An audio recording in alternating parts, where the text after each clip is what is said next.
Evakuasi berjalan dramatis, damkar bobol dinding untuk cari korban kebakaran tempat karaoke Orange. Jumlah korban akibat terbakarnya tempat hiburan karaoke New Orange Karaoke di Kota Tegal, Senin, tanggal 15 Januari tahun 2024, masih bertambah.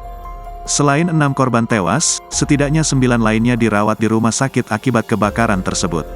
Diketahui, 6 korban tewas dan 8 korban yang dirawat merupakan karyawan karaoke yang beberapa di antaranya bekerja sebagai pemandu lagu.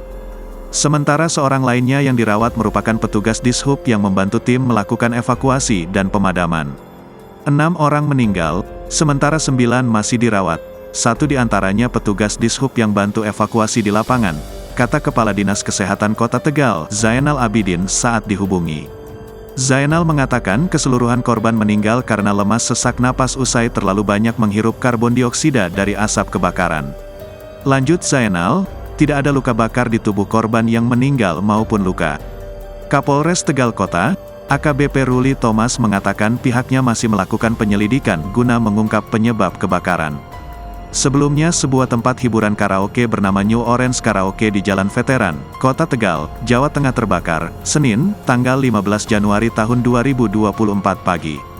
Terlihat setidaknya 2 mobil pemadam kebakaran, 1 unit water cannon polisi, dan 5 ambulans yang bola-balik mengevakuasi korban.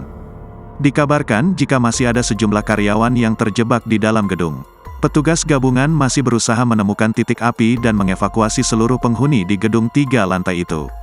Proses evakuasi sempat berjalan dramatis. Selain menggunakan tangga darurat dari mobil khusus, petugas sampai membobol dinding untuk mencari penghuni gedung yang masih terjebak. Petugas cukup kesulitan mencari korban lantaran ruangan yang gelap dan penuh asap. Informasinya, kebakaran terjadi di ruangan mes karyawan. Download Tribun X sekarang, menghadirkan lokal menjadi Indonesia.